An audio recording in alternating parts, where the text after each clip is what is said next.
জি, মুসলমান হিসেবে আমরা মাযহাব মানতে কতটুকু বা কি পরিমাণ বাধ্য? কারণ আমাদের সমাজে একদল আলিমরা বলতেছেন যে 4 মাযহাবের যে কোনো মাযহাব মুসলমান হিসেবে আমরা মানতে বাধ্য, না মানলে আমরা লামাযহাবী, আমরা ইসলামের দুশমন। ধন্যবাদ। এখন ভাই বলতেছেন যে একটি 4 মাযহাবের কোনো একটি মাযহাব মানতে মুসলিম কতটুকু বাধ্য, কি পরিমাণ বাধ্য। প্রথম কথা হলো যে 4 মাযহাব আপনার রসুলের জমানায় জন্ম হয়েছে কি? আল্লাহর নবী কোন মাযহাবের ছিলেন? 80 হিজরির আগে, অর্থাৎ আল্লাহর নবীর মানে ওফাত পর্যন্ত 70 বছর ধরেন। এই 70 বছর পর্যন্ত যে আপনার সাহাবায়ে কেরাম, তাবেঈন, এজাম, এরা কোন মাযহাবের ছিলেন? খোদ ইমাম আবু হানিফা কোন মাযহাবের ছিলেন? কথা কি বুঝতে পারছেন কিনা? স্বয়ং ইমাম আবু হানিফা কোন মাযহাবের ছিলেন? তাহলে তাকে বলতে হবে, যেমন রাসূল সাল্লাল্লাহু আলাইহি ওয়াসাল্লামের বেলায় বলবেন যে হ্যাঁ, রাসূল সাল্লাল্লাহু আলাইহি ওয়াসাল্লাম এই আইনের ঊর্ধ্বে। কেন? যে তার কাছে ওহী নাযিল হয়েছে। তার কাছে কি ওহী নাযিল হয়েছে, সুতরাং ওহী মোতাবেক তিনি চলেছেন, তাকে আর মাযহাব মানতে হয় নাই। ইমাম আবু হানিফার কাছে কোন ওহী নাযিল হয়েছে যে তিনি ওই ওহী ভিত্তিক চলবেন, তার জন্য হাদিস লাগবে না?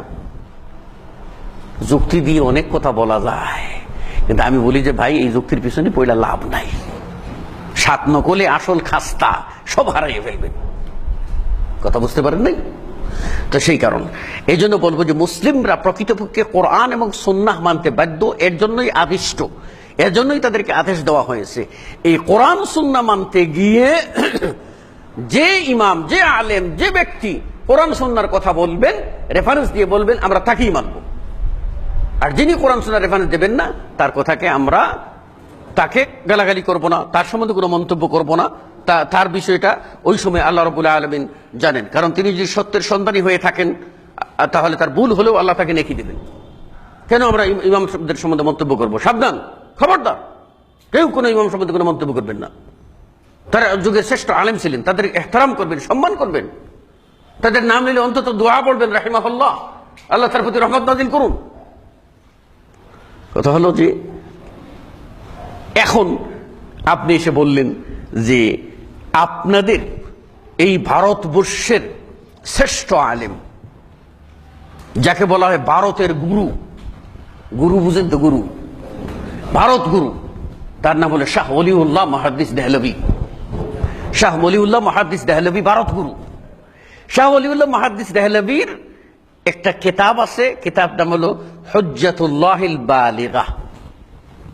হুজ্জাতুল্লাহিল বালিগা, হুজ্জাতুল্লাহ অর্থ কি? আল্লাহর হুজ্জত, দলিল, আল বালিগা বলিষ্ঠ, আল্লাহর বলিষ্ঠ বিজয়ী দলিল।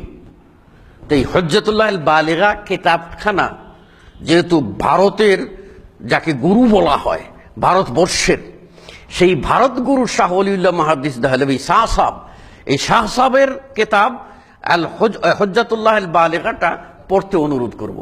তিনি সেখানে স্পষ্ট করে বলেছেন, ওয়ালাম আন্নান নাসা, নিশ্চয়ই জেনে রাখো মানুষেরা একত্রিত ছিল না কাবলাল মিআতির রাবিআতি, 4th শতাব্দী হিজরির আগে এই ধরনের মাযহাবের 4 মাযহাবে মুসলিমরা বিভক্ত ছিল না। তাইলে 400 হিজরির পরে গিয়ে মুসলিমদের ভিতরে এই বিভাজনটা সৃষ্টি হয়েছে। কাজেই আমরা যদি অরিজিনাল আসল সূত্রে থাকি, কোরআন ও সুন্নাহকে মানি, তাহলে রসুল যে মাযহাবের ছিলেন, সাহাবারা যে মাযহাবের ছিলেন, ইমাম আবু হানিফা যে মাযহাবের ছিলেন, শাফি যে মাযহাবের ছিলেন, আমরাও সেই মাযহাবের লোক। কথা বুঝতে পেরেছেন কিনা? হ্যাঁ, আর আমরাই হলাম আসল মাযহাবের লোক। আর আমাদেরকে বাদ দিয়ে যারা আছে তারাই হলো আপনার, যদি বলি রূপক অর্থে, তারাই লামাযহাবী, অর্থাৎ অরিজিনাল থেকে সরে গেলে তো কি হবে? তো সুতরাং এগুলি হচ্ছে আমাদেরকে আমাদের সমাজে কিছু কথা বলে কাউকে দাবিয়ে রাখা, গালি করে রাখা, এগুলি আসলে অনুচিত। গালি দেওয়া ঠিক হবে না, ঠিক আছে? আমি বলি, মনে করি যে সমস্ত আলেমরা এই সমস্ত কথা বলেন, আল্লাহ রাব্বুল আলামিন তাদেরকে মাফ করে দিন, তাদেরকে আল্লাহ হেদায়েত দান করুন, আমাদেরকেও হেদায়েত দিন। এই বিভ্রান্তি যেন আমাদের ভিতরে না থাকে। আমি হতে পারি হানাফি, আমি হতে পারি শাফি, হতে পারি মালিকি, হতে পারি হাম্বলি, অসুবিধা কি? আমি যদি কোরআন ও সুন্নাহকে সর্বোচ্চ অগ্রাধিকার দেই, কোরআনের অনুকূলে কোরআন হাদিস মতো যদি হয় তা আমি হানাফি, অসুবিধা কি? কিন্তু আমি যদি হানাফি এই অর্থে হই যে কোরআন হাদিস মানি না, আবু হানিফাকেই মানি, আমি যদি শাফি এই অর্থে হই কোরআন হাদিস মানি না, শাফিকে মানি, আমি যদি হাম্বলি এই অর্থে হই কোরআন হাদিস মানি না, ইমাম আহমদ ইবনে হাম্বলকে মানি, আমি যদি মালিকি এই অর্থে হই যে কোরআন হাদিস মানি না, ইমাম মালিককে মানি, তাহলে আমি তো ইসলামের দায়রার ভিতরে থাকবো কি? অত্যন্ত কঠিন বিষয়। আমি তো বলেছি ওয়াশহাদু আন্না মুহাম্মাদান আবদুহু ওয়া রাসূলুহু। কি বলেন, কথা ঠিক না বেঠিক? হ্যাঁ, আমি এটা কি বলেছি যে ওয়াশহাদু আন্না ফুলান অমুক, কারণ আমি কোনো আকীদাগত স্লোগান দিছি? আকীদাগত স্লোগান দিছি মুহাম্মদুর রাসূলুল্লাহ সাল্লাল্লাহু আলাইহি ওয়াসাল্লামের নামে, উম্মত মুহাম্মদী। ঠিক আছে কিনা? আর কবরে রাখতেও বলবো বিসমিল্লাহি ওয়া আলা মিল্লাতি রাসূলিল্লাহ। মিল্লাত মানে কি? মাযহাব। মিল্লাত মানে কি? মিল্লাতের প্রতিশব্দ আরবিতে মাযহাব। কথা বুঝতে পেরেছেন কিনা? এখন যদি আমি বলি বিসমিল্লাহি ওয়া আলা মাযহাবি আবি হানিফা, কই কবরে রাখা যাবে? বিসমিল্লাহি আলা মিল্লাতি মাযহাবি শাফিঈ বলা যাবে? তো আমি বিসমিল্লাহি ওয়া আলা মিল্লাতি রাসূলিল্লাহ যখন বলছি আর ইসলামে প্রবেশ করতে বলছি আশহাদু আন্না মুহাম্মাদান আবদুহু ওয়া রাসূলুহু, তাহলে রাসূল সাল্লাল্লাহু আলাইহি ওয়াসাল্লামকে মানতে আপত্তি কোথায়? সুতরাং আমার মনে হয় যে এই বিতর্ক না করাই বেটার।